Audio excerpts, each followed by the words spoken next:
La ville, c'est Orgères-en-Beauce, dans le centre de l'Eure-et-Loire, plutôt le sud de l'Eure-et-Loire, mais le centre de la Beauce. Je parle de la Beauce parce que nous, on est là effectivement pour promouvoir le territoire qu'on appelle la Beauce. Et le lieu où on est actuellement, c'est la Maison du Tourisme Cœur de Beauce. Donc là, on est dans la partie muséale, muséographique. C'est un espace, un centre d'interprétation, on appelle ça, c'est-à-dire qu'on donne des clés aux visiteurs pour qu'ils puissent comprendre le territoire et son évolution.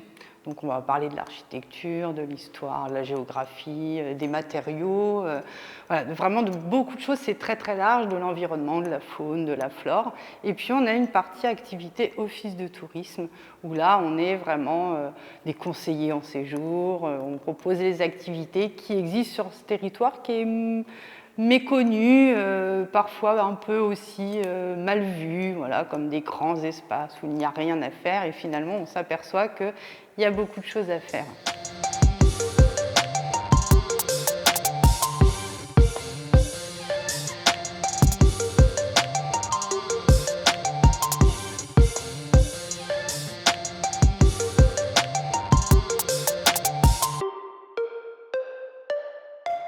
On a 2 salles, 200 mètres carrés d'exposition permanente sur, donc, je vous disais, l'histoire, vraiment l'évolution du territoire.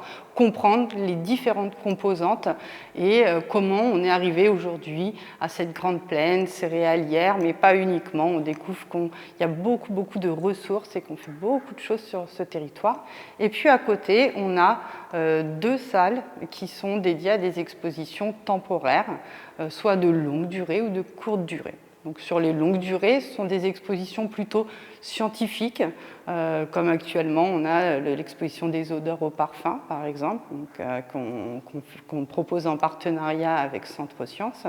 Mais avant ça, il y avait la médecine de campagne, 19e et 20e siècle. Donc on découvrait comment on est arrivé à cette désertification aujourd'hui à laquelle on est confronté et qui est vraiment très difficile à vivre au quotidien.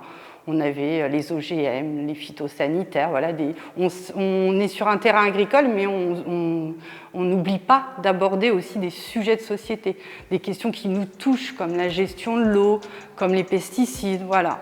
On a vraiment cette démarche pour essayer de s'interroger et de comprendre la société dans laquelle on évolue.